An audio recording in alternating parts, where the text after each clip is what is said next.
Natatrapik. Diego Bandido! Go Diego! Go Diego! Go Diego! EDSA! Itaas ang kamot sa mga angkol. Itaas ang kamot sa mga angkol. Bunalikol! Bunalikol! Bunalkol! Bunalkol!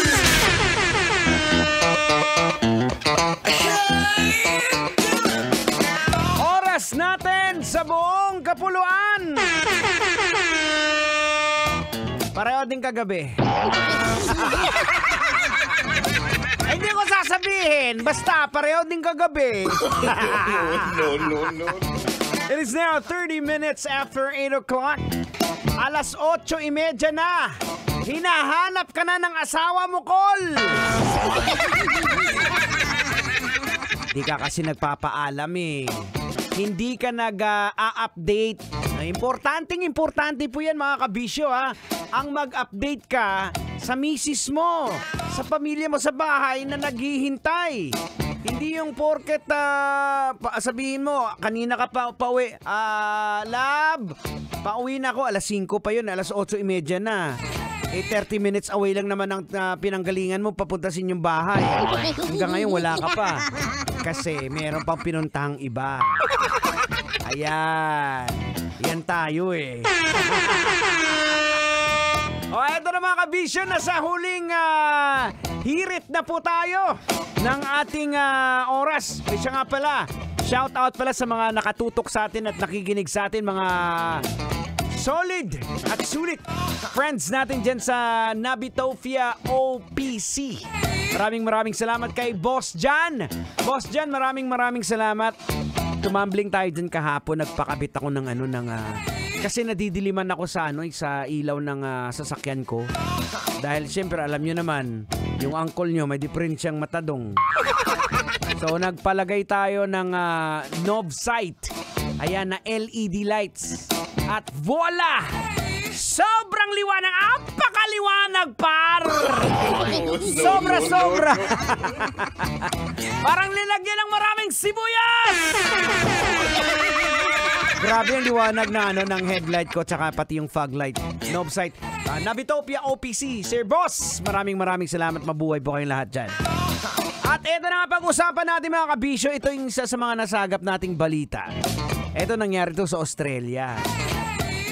Mga trabahador na nagtrabaho, nagsemento ng concrete driveway matapos hindi sila bayaran ng kanilang customer. Alam mo kung anong pinagagawa nila, Tang? Bakit? Ano ba pinagagawa nila? Tang, minaso lang naman nila. Ginawa nila itong drastic action na to matapos ngang pinagtrabaho sila tapos hindi sila binayaran.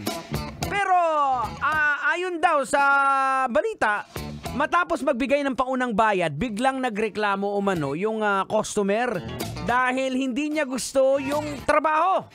Tang, logika na natin! Sige, panatan mo na! Logika na yan! Logika na yan! Logika na yan! Anong leksyon ang ating mapupulot? Anong aral ang ating madudukot?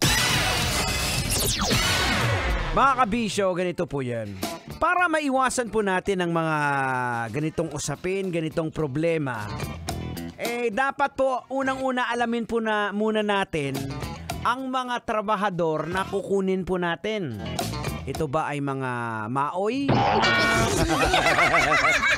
Ito ba ay lasenggo? Alamin po natin yung background nila. Paano sila magtrabaho. Once na na-hire mo na kasi at pumalpak yan, accountability mo na yan. Ikaw nagdesisyon na silang kunin mo eh. Di ba? Hindi po pwede yung halimbawa, sumablay yung gawa nila.